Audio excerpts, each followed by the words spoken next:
concept of time in this sad day, as we know. Anyway, we must speak about time. Let me start then.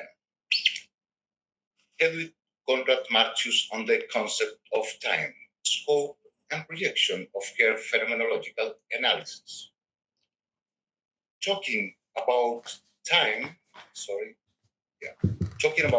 we know is particularly difficult. It also seems difficult to connect time with human person, even though we are obviously aware that every person is temporal and has death. He's dead on the horizon of his life. On the other hand, Augustine's expression on times are well known. If I am not asked what it is, I know it. But if I am asked, I am not so sure I know it. Indeed, how can we speak adequately of something that is in permanent change? And how does this affect the being of things and of ourselves? Can we speak of an essence of human person if, as soon as we think of it, our state has changed, passing from past to present and then to future? Heraclitus, as we know, said that we cannot swim twice in the same river. Our life is full of enigmas regarding time. To try to shed some light on these questions, we will now refer to a particular approach to time, that of the phenomenologist Hedwig Conrad-Martius, an early disciple of Edmund Husserl, with whom she began to study in 1812. Likewise, Conrad-Martius had an appreciable participation in several philosophical societies, among others the Göttinger Philosophischen Gesellschaft, with her husband Theodor Conrad, Alexander Poiré, Jan Hering, Dietrich von Hildebrand, and Edith Stein among them. Thus, we will see what time is for Conrad-Martius and what are the scopes for a philosophy that ascends in the sense of being, as Edith Stein wanted, and projects itself towards a philosophy of the person, as Karol Wojtyła did later. Let me then go to what summons us today.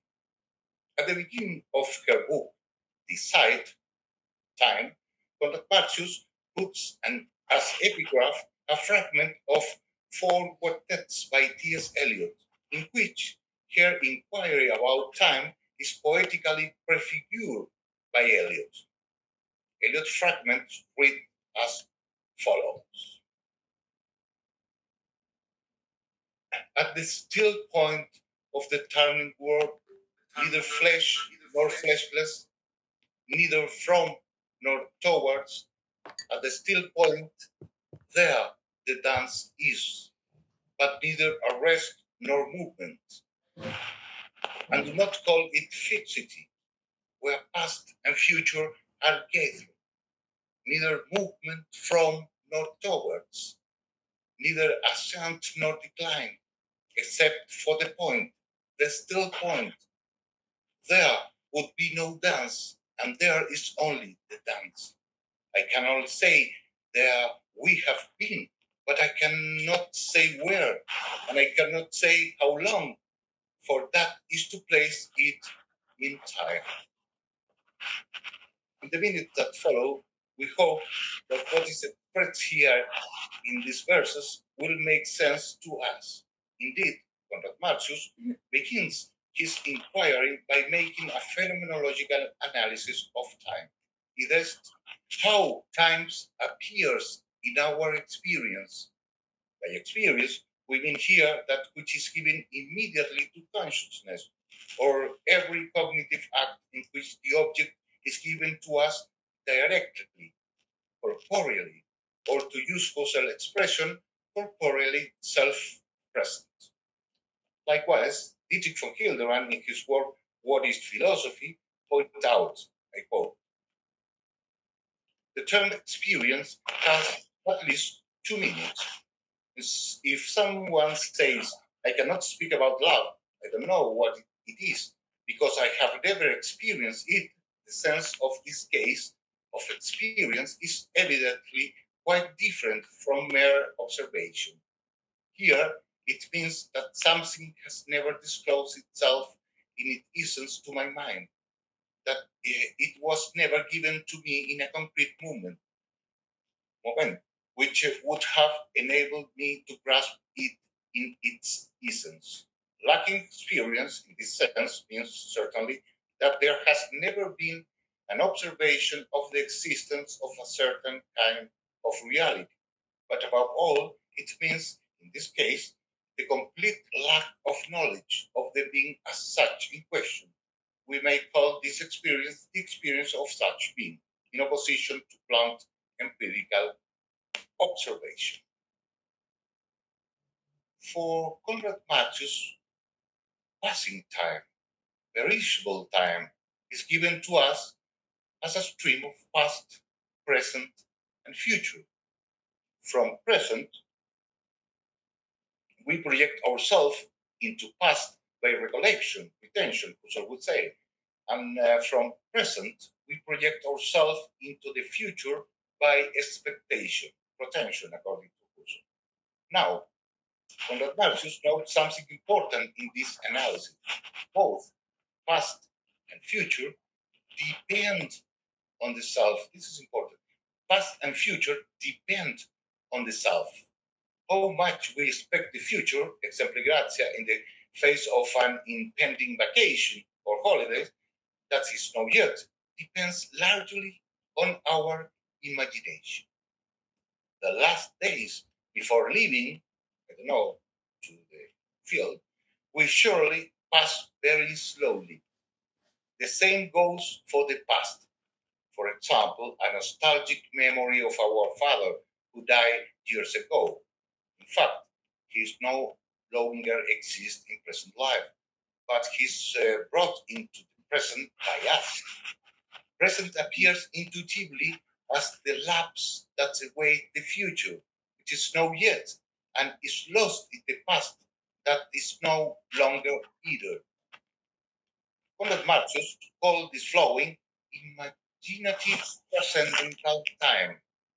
It is transcendental because it structures our experience. It is imaginative because it depends on us, on our imagination. This is how we intuit time. We always summon the past and the future from our present. This way, past and future are phenomenological extension of present. Likewise, Max Scheler delved into this phenomenological experience of time when he pointed out that for a small child, his past is extremely short and his future very long. For an old man, on the other hand, his past is extremely long and his future very short. However, something significant and different happened with the present, our philosopher pointed out. Both past and future depend on the structuring self, but present is different. It exists in the form of a now. Conrad-Martius called it an existential. Present is, then, the actual time that jumps from one now to next, and from one quantum movement to next, says our philosopher. And since it exists, we have in front of us, it does not depend of the self. The now is special because it is a point at which time does not ellipse. What I'm about to say that this point, this still point of Elliot, um, is a quantum of time, but has no time. We can measure it. This is impressive. Here is the ontic origin of time. Conrad-Martius concludes, in this respect, something surprising. Real time is discontinuous, and punctiform. That now is the still point of which Eliot spoke. It is the point where the dance happens. the points where we human persons and the whole world in general are temporarily situated, and it is real. The point is, from these phenomenological observations on the factual appearing of time, several questions arise, as Conrad-Martius pointed out. How to understand, for example, Aristotle's classical definition of time in sense that time is the number of motion according to before and after? Is time only a matter of number and measure? Why is there always a new now of actuality? Why does one now follow another? How do we move from a now that was past to a now that is not yet future? How is perishable time grounded? Could one then ground perishable time from within that time itself? It cannot, says Conrad-Martius. There is nothing in that can ground it, except to measure it from within time, as happened with the clock. The foundation must be then supratemporal, something that in Aristotle's words, from outside the limit of the world, permit the actualization of the possible as possible. Conrad-Martius speaks of an aeonian, an eternal time. Aristotle thought of a world beyond the terrestrial world. He thought in the music, for example, in the music of the celestial spheres, that in their endless rotation, perfectly circular, connected with the terrestrial world, generation movement. And who made the celestial spheres, who was the perfect first motionless model. From this Aristotelian conception founded on an physics already surpassed, Conrad-Martius recovered, however, its metaphysical scope. It is not a question of number, it is a question of essence. This essential aeonian time allows for factual time. Indeed, it requires an essential movement that allows the continuation of actualization of being in each now. This is so because it does not seem reasonable, say Conrad-Martius, to resort to a permanent creation and recreation of being in every now. A kind of permanent creation of the world would be rated absurd, Conrad-Martius concludes. Rather, it must occur because essentially, I quote Conrad-Martius, the enigma of the constant existential renewal of the world, which appears as an emergence from nothingness and disappearance into nothingness, would be clarified if there were in the supraphysical an inexorable and continuous natural process.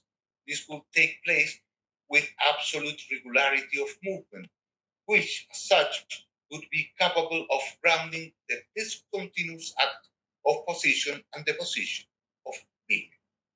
That's the end of the quote. An expression of a nature of time, so sign.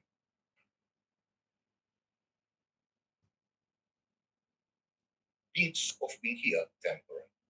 Still further, Conrad-Martius points out that, I quote, this real phenomenon, real meaning here that it is it is in some sense independent of consciousness, assert our philosopher. This real of a continually renewed design refers, so we establish it here, she established, to a perpetual reinstallation of the entire universe with all the contents that fundamentally belong to it in the substantial essence that is proper to it. It is not a matter of a constantly renewed recreation out of nothing, which would abolish our all continuity with created world, but of a continuously renewed generation of its own essential foundations. This happens also because the potential of the foundation belongs also to the whole of creation and the whole of nature, includes Conrad-Martius. Scope and projection of Conrad-Martius' reflection on time. To summarize, with his phenomenological analysis of time, Conrad-Martius discovers one, an imaginative transcendental time that describes an extension of phenomenological existence, considering past, present, and future, where past and future depend on the self. And two, a discontinuous real time formed by the now and the succession of now, succession of now. The now that does not depend on the self is existential, real. Three, things of the world pass from one punctiform actuality to another punctiform actuality, while conserving their being. For this, a foundation is needed that is outside of time and space, that is supra-temporal. This foundation passes through the recognition of the existence of an essential time in whose nature manifests regularities as a nature and make things pass from potency to act. What Conrad-Martius has achieved with this is not minor, to discover that the foundation of time and what makes things actualize is not in time. We cannot discuss here in that whether all the arguments delivered by Conrad-Martius are equally valid, but we do emphasize that her analysis is in continuity with Husserl's phenomenological analysis in arguing, for example, that logical laws are not psychological law. With this, Husserl comes out from the paradigm of subjectivity that a certain modern program has developed, or with Edith Stein attempt to give an essential foundation to things that are in fact given and to attempt an ascent in the full sense of being. Indeed, Edith Stein, my work, Finite and Eternal Being, considers the philosophical conquest of Conrad-Martius on time for her own study of finite being, although she completed it from the perspective of the actus essendi. In this regard, Stein herself pointed out that in her research, she used the word actuality in a different meaning that Conrad-Martius. I quote Edith Stein. Hedwig Conrad-Martius limits the concept of actuality to punctiform existential contact and does not speak of actuality with respect to eternal being. Thus, the effect of Stein encounter with Thomas Aquinas makes Stein dwell on the analogy of the entity and the increasing degrees of actuality as an essential perfective act of the temporal entity itself. Stein picked here on the Conrad-Martius notion that temporal being, in some sense, is situated between being and non-being, but she narrows down that past being and future being are in fact modes of being, inscribed in the essence of temporal being, recognized in memory and expectation. All this occurs because the passage from potency to act in temporal being requires in the later a positive aptitude to exist. That is, it requires an instance. Now, Stein picks up from Thomas Aquinas that everything that is moved by another. Omnia movetur ab alia movetur. Another that has a superior dimension of the act of being that is more perfect entitatively. Then Stein completed the study of Conrad-Martius by considering that it is precisely the eternal being that moves the world as its efficient cause. On the other hand, all the above also has a decisive importance and scope for ethics, and the elaboration of a way that gathers the contribution of another program of modernity, that which aims at the self-perfection of the human subject and leaves the paradigm of subjectivity to enter in the paradigm of the real.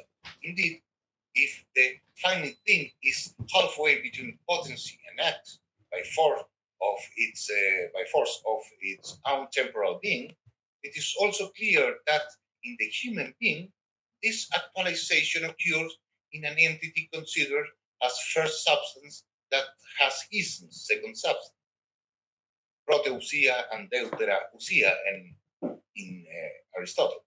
The first substance or hypostasis corresponds to a real singular existence, based on which its progressive actualization in the world develops.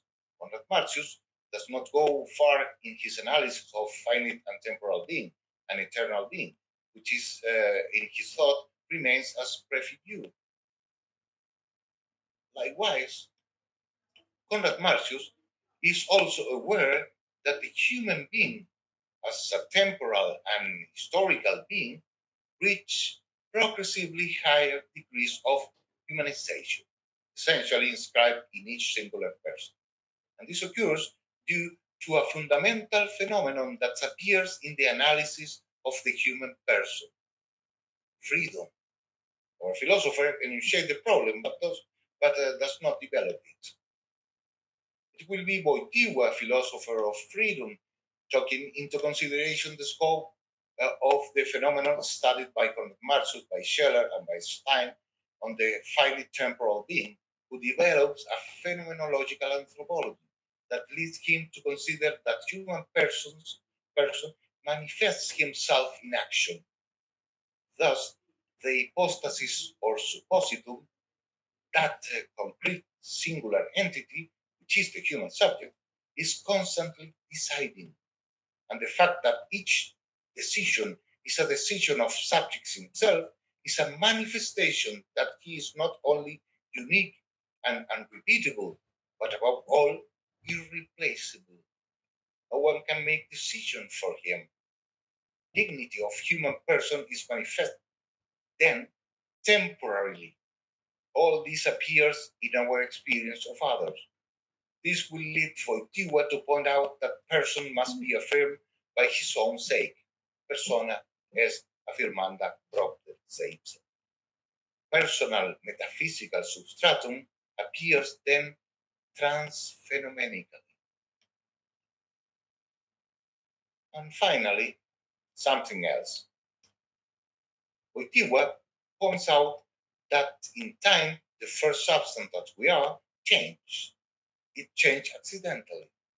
And it is in the realm of the accidental, of what could be otherwise, that in some way our destiny is freely played out.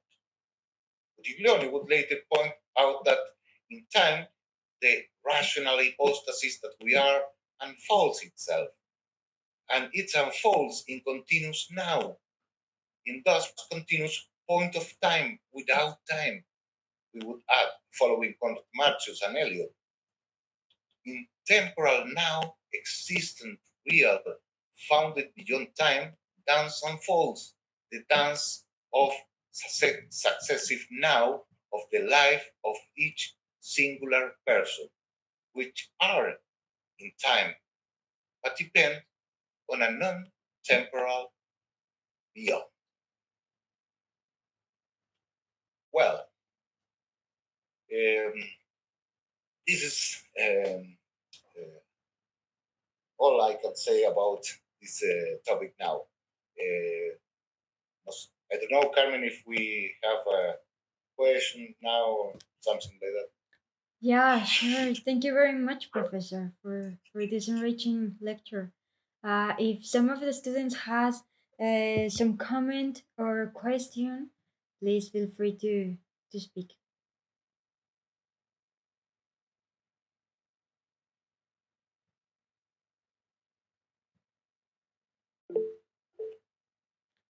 Matthias, Okay. go ahead, please.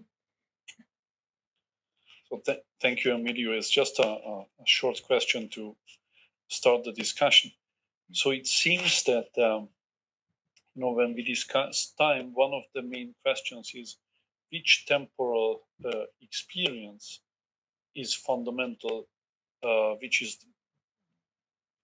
tends, so to speak, sustains the others. No, is it the present, the past, or the future? Yeah. Now, you started with T.S. Eliot, no?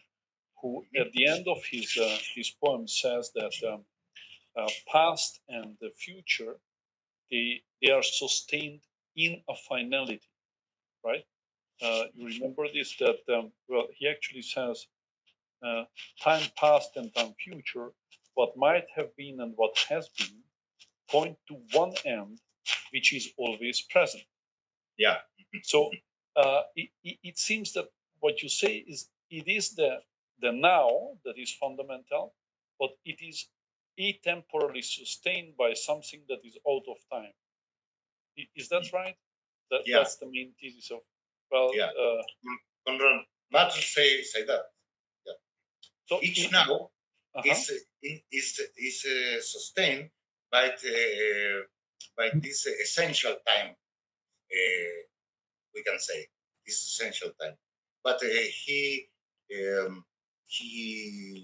don't speak how how this occurs, you know. But in this sense, Edith Stein continues the research, and he say, well, we have an actus scendi that's go on, but in time, but in a temporal way, you know. And the first part of your question, Matthias, Conrad-Martius distinguished two times. One, phenomenological time, is the time of present, past, and future, or past, present, and future. I don't know.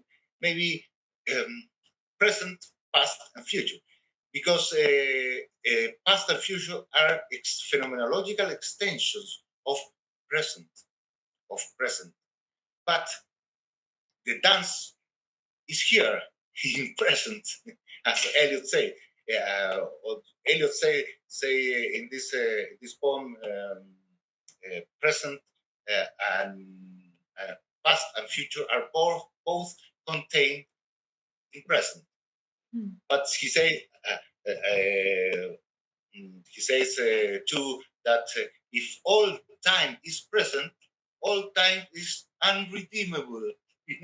It's unredeemable. Well, it is a problem. We have a problem here. I say that in one sense, Eliot is right, but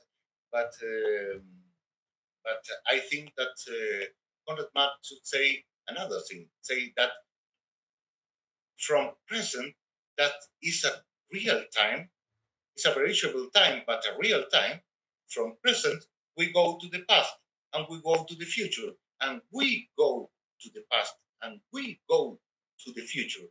But present is different, because present is here. It's not depends on the self.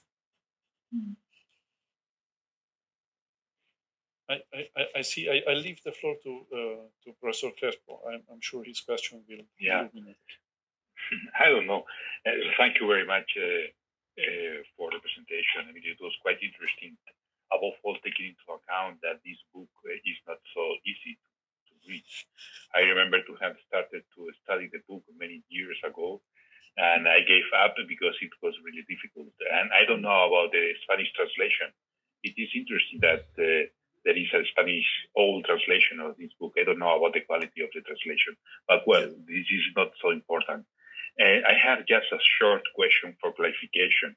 It is not quite clear for me yet, maybe I didn't catch the distinction, in which sense past and future depend of the self and not the present. And this is connected maybe with something you just said. Is present and now the same? That my main doubt is in which sense past and future depend of the self and not the present. Yeah. Because at the same time you said right now that past and future are phenomenological extension of present. Mm-hmm. So if you can clarify a little bit this, I would be grateful. Well, Conrad-Martius said that present and future. Well, present. The self is present. Yeah, of course. But from present, the self go to past, but past don't exist anymore, and the future don't exist yet. So we go from present to past. We go. Okay. We are in present. We are now. Okay. We are now, and we go to the past, and we go to the future. In this sense, we speak here of phenomenological analysis of time, said Conrad-Martius. Yeah. Okay. And another thing, because this is it is a transcendental time, imaginative time, because transcendental, because it is a kind of a priori structures the time in past, present, and future. But it depends on me. Okay. I see. And in this sense, this kind of analysis is very similar to the analysis of Husserl. Yeah. So present, so the originary, the impression that the original impression and the retention of the protection is more or less the same schema. And Conrad-Martius says something more. She says that the ontic origin of time is present. Yeah. Okay. Thank you. Emilio, may I just state the obvious? That you made a distinction, and with Professor Crespo's question, I think it became more clear that one thing, the retention and the protension, belongs to the phenomenological structure of time itself. These are not acts of the subject. Now, recollection and expectation, right? These are things that I decide. I can recall into my memory my father, and I can, desire a great future when my kids are grown up, and maybe I can do things by myself. Like these expectations. These are acts that I decide willingly to carry out. And so one thing that it is the structure of time that you refer to with a beautiful metaphor, I think, with dancing, right? How in the now there is dancing. And other things are that where the subject is present as a subject who decides certain things and certain acts. Now, this clarified, I would wonder, whether we were completely correct and concerning that it is the now that is absolutely fundamental. The poem of T.S. Eliot suggests something else. It says, so to speak, the eschatological future is fundamental for even for the now. Yeah. At least as the way I read the poem, it is our eschatological future, the end of all times, that fundaments all the certain presence of all past and future, because everything comes from adveniat regnum tuum. No, the time is coming to us as a gift from the future. How would you react to this? Well, I think that it's not the place to speak about Eliot, but I think that Eliot, I don't know really. You are right in one sense, because this is the way of Eliot in 4 quartets. But in another sense, I think that he is thinking about present, and he can't resolve adequately this difference between the end, God, and the present of the own Eliot. Well, I think that we can speak more about it. Let's hear the question. In the other sense, sorry. Please finish, and then we hear the question of Father Christopher. Yes. Yeah. Okay. Thank you, Professor Emilio Fernando, for this interesting topic. For me, that was amazing because I am working on the ending of the Holy Gospels. My thesis is about Holy Scripture, but I work with a theory. The name of theory is closure theory. In this closure theory is indispensable to speak about the sense of an ending in connection with this book of Frank Kermode. And it's interesting for me because I am having the experience that this conception and this experience of the time is always present, but with this possibilities of tendencies before, after, in this moment. I think that maybe for the phenomenological reading of the time, or the phenomenological reading of the experience of the time, is very important to talk about how the presence means more than just to take a place, but to take, it's better to say maybe, to take the possibility of conceptuality, but not just thinking. I think that conceptuality means concipere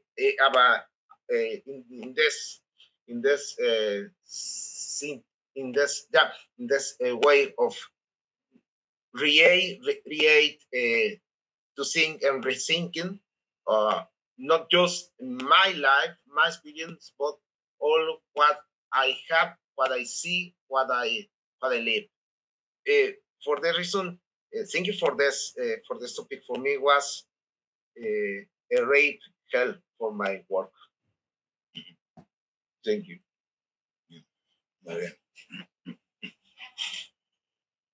Thank you. If you have something to say, Professor, or we can continue with the next question. Amanda has it's a... Yeah, sure. Yeah. Amanda, go ahead. I just have a quick question. You were talking about Stein, and then you got to the concept of freedom, and I just was wondering if you could repeat how you got to the concept of freedom. Yeah, I got a little lost in there. It was all so amazing, but I got lost taking notes. So could you just repeat how you got to freedom? Yeah. Well, we are temporal beings as persons, as human persons. Yeah. And in this continuity of nows and discontinuity of nows too, in each now, in this time, we I don't know how to say it, but in this now, we are free. We make our own decisions. Yeah. And in the realm of not in the realm of substance, in the realm of accidental, that can we otherwise, in this realm, we our destiny ran out. But this destiny, we reach its destiny freely.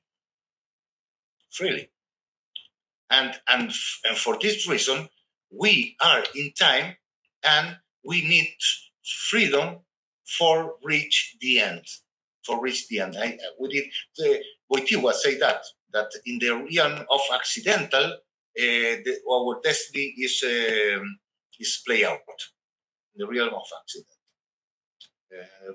And how connect it with Conrad-Martius? Well, because in the realm of each nous, in the realm of each still point where the dance happens, we reach our destiny, our good destiny or our bad destiny, because we have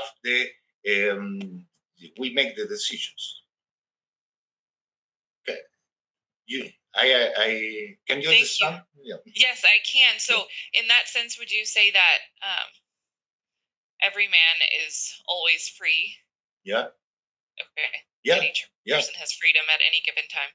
Yeah, but everyone is essentially free. But in the facts, we have a lot of problems. Yeah. Great. Yeah. Thank you so much. Yeah.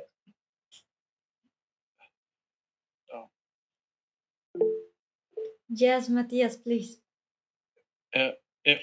Emilio, if I may push you a little bit further on this very question that Amanda asked. If we recall, what John Paul II said about freedom, there is an essential point that the other person helps to overcome myself and reach out to this transcendence. Now, I think one of the questions that we might critically consider concerning Conrad-Martius is that what is the role of the other in co-constituting time? Because it seems that she considers my relationship, the relationship of the self with this atemporal being, that kind of I don't know what is the right expression, that allows for temporality, right? It's a very Augustinian idea of that the atemporal God puts everything in time, and that how our soul can relate to the divine. That's all fine, but it seems to me that a more thorough phenomenological analysis that was suggested among others by Paul Ricoeur could point out that the other person has an essential role as well in constituting temporality, and that this temporality is also historicity. No, so if you could explain a little bit. I agree with you, Matthias. I agree with you because for example, Conrad-Martius say nothing about communio personarum, for example. It's real. I think that Conrad-Martius speak about time, phenomenological time, and so on. But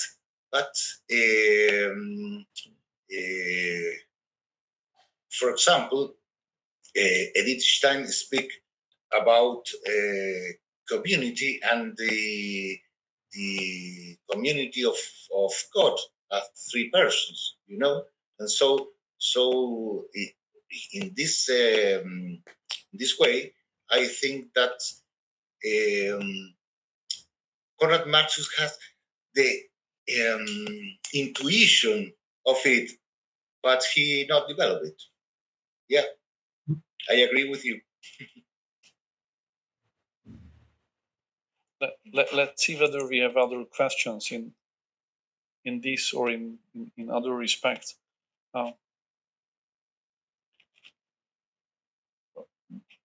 But if not, then let me ask you, how does the other person help us to experience the now? Right? Because I certainly experience a differently colored now in presence of my children or of my wife. So it's not a kind of a sterile, contentless moment. just like now. This is what that concept of a now, just a point, that has been, I think, rightly excluded by Heidegger in his essay on time. So it seems that the now has a richer content, not due to the other person, right? Yeah. Well, I think that the point is finally love. You know, I think love is the answer. But love happens in one temporal now and now and now and now, and how if I have the experience of the other in love, I think that I reach the other. I can reach the other in love, really reach the other in love. But this happens in real time, not in past, not in future. Now, I love now this person. Well, if I may, if yeah, I can, of course. Well, it's very interesting for me this topic, and I was wondering, I still don't understand what makes the being have continuity in time, in the past, in the future, and in the present. What gives the self or the being to be the what is the permanent there? Yeah. Yeah, this is the question, I think, Carmen. Okay. Yeah. Okay. I think, but we can answer a person that has an essence. That has an essence. We can use here the concept of Aristotle. Deuterausia, proteusia, and deuteriasia. Proteusia is hypostasis, is the subjectum, is here, is Carmen Guerra. Mm-hmm. Carmen Guerra is the subject. Mm-hmm. Anita Katavi is the subject. I am the subject. But we have essence. And we have an essence, and we unfolds in time. But we have it. But this ground is not in time. Our essence is not in time in this sense. In another sense, we are here and we are persons, and we have freedoms, and we love, and so on. But this is really the your question is really the fundamental question, I think. Okay. Amanda, please. Sorry for another question. Just kind of to follow up from Matthias's question earlier, and maybe it would be the same answer, but what would you say, how do we relate to God, who is out of time, and we're in time? I don't even know what my question is. Just like Matthias was asking about, how does the other influence our now? How does God, who is outside of time, sorry if you hear my phone, how does God, who is outside of time, influence our now? Yeah. If that makes sense. Well, it is not too an easy question, because I think that the God is out of time, yeah, but He is our efficient cause. Our efficient cause. So we have permanently, I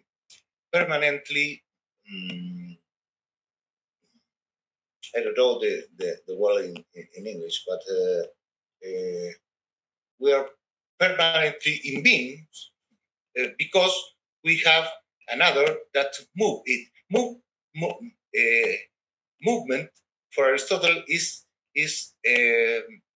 if as the Aristotle say, movement is the path to potency to act, to potency to act, and in this sense, God permits our path to potency to act ever, and it is not it's not in time, but God is in time too, and it is an theological an theological words here in his philosophical talking, because Christus say that Christus is our way, as John Paul II says. Christus is our way, and the way of we is the way of the love. If we speak only philosophically of God as a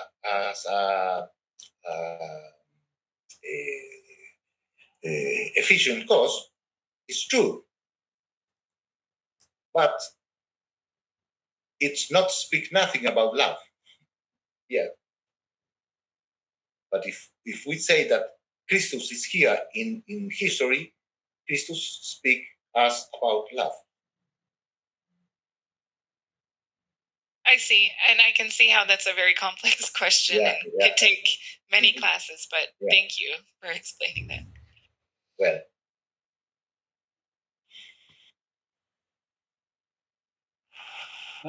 noticing that, also Professor Klassen is with us, I would like to bring him into the discussion, because certainly we experience time also and sustain our own self that Emilio was referring to narrativity. So what do you think its narrativity plays as a role in our temporal experiences? And I'm asking both of you. For my part, I just want to say I really appreciated the reference to Frank Kermode's book, and which I think links up with what you were saying, Matthias, about eschatological time. Can I ask, maybe this is a diversion from what you were after, Matthias, but can I ask a kind of related but separate question? I was fascinated by what you were speaking, Professor, what you were saying, Professor, about how there's a dissatisfaction with the idea of a continual creation of time, moment by moment. Can you just talk about that again and flesh it up? Because I think that's absolutely fascinating and corrects a kind of laziness in my own thinking that pushes the notion of time and its relationship to God as creator in a way that pushes it towards something more sacramental, more I don't know, more real or more rigorous. Yeah. Well, Conrad-Martius says that if we are in a permanent creation and recreation of the world, we have no essence at all. We have not regulars at all, because are only an act of God. One act of God and one act of God.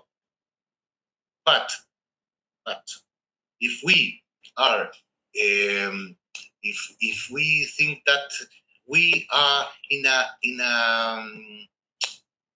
essential recreation of the world in each now, we think in another thing, because in other sense, if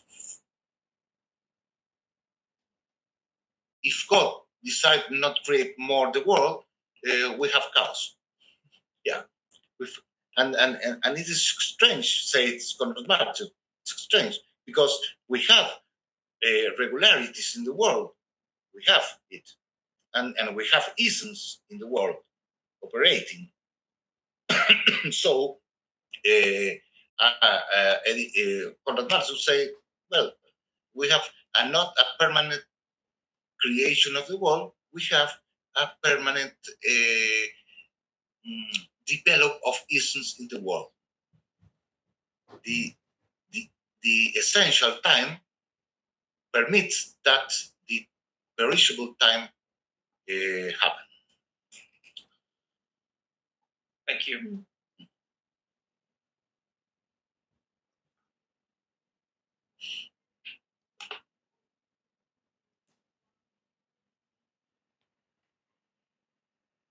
If someone has Sorry, one Emilio, last... that was too deep. We had to think about it. Yeah. How the essential time permits that the perishable time happens. Yeah. Well, let me come back with the question and insist a little bit on it. Why do we need stories to experience time? Do we need stories? Time experiences is just happening. Let me, concretize the question. There is a difference between Erlebnis and Erfahrung. There is a difference between vivencias and experiencias.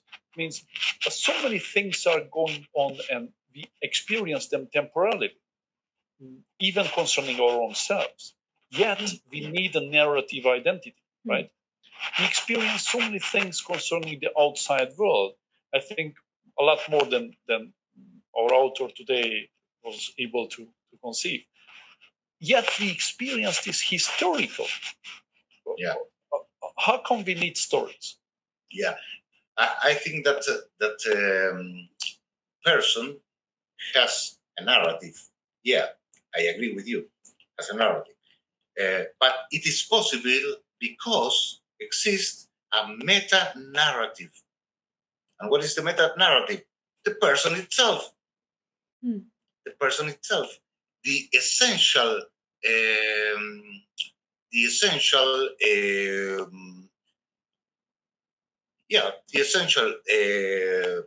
way of the person permits the narrative in time. But we need the narrative. Of course, we need it. We need the historical narrative or all the stories that I can develop in my life because I am here in time.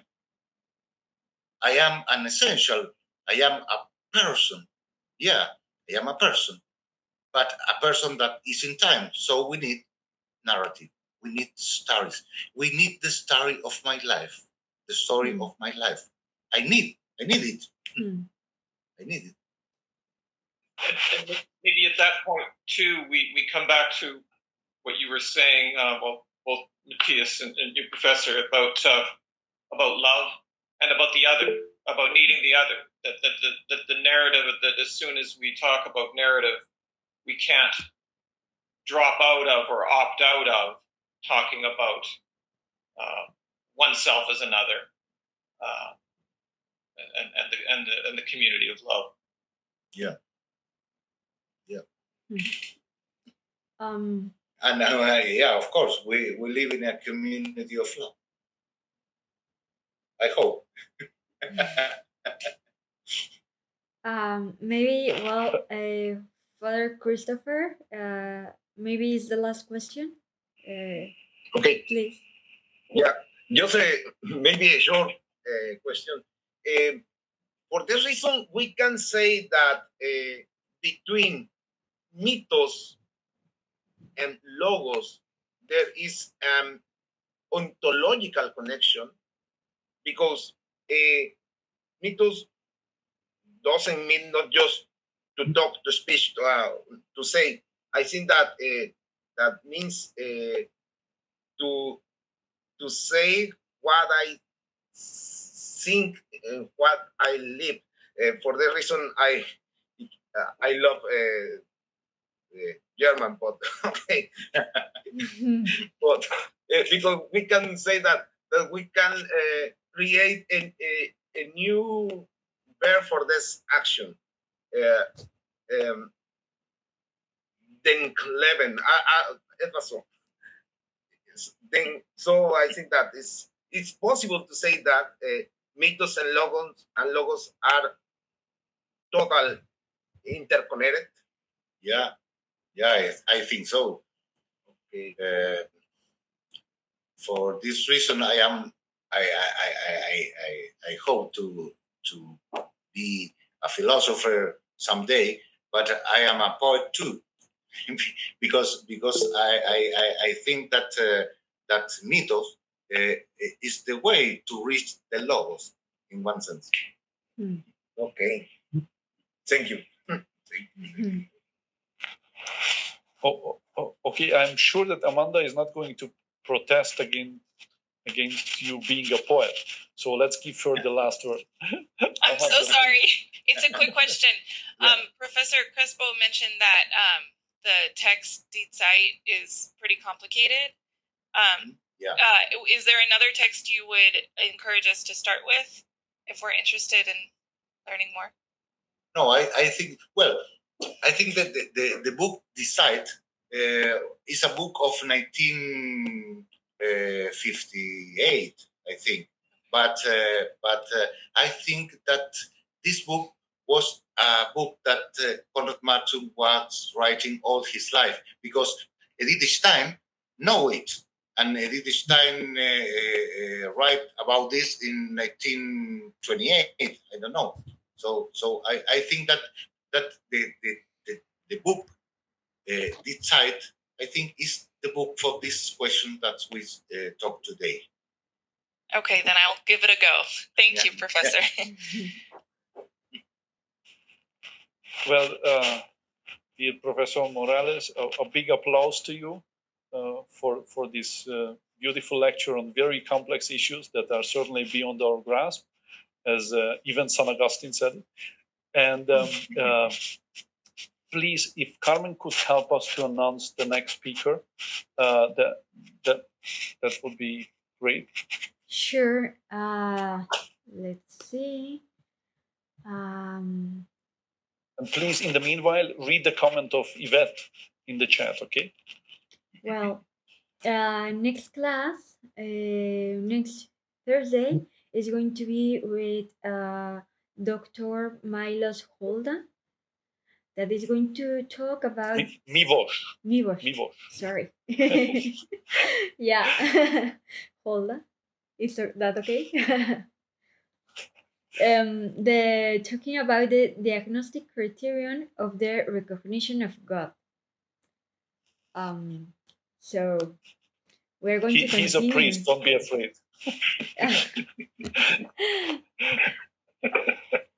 Okay. So no. Hopefully, no heresies. We trust him. He's a good man. He was my professor as well as mainly all of you, your speakers. Okay. So Emilio, once again, thank you. It was a great opportunity to think with you and to listen to your presentation. See you next week, guys. See you next. Thank you, Professor. Thank you for all. See you all. Thank you. Adios. Bye-bye. Adios. Bye, thank you. Bye. Adios. Gracias.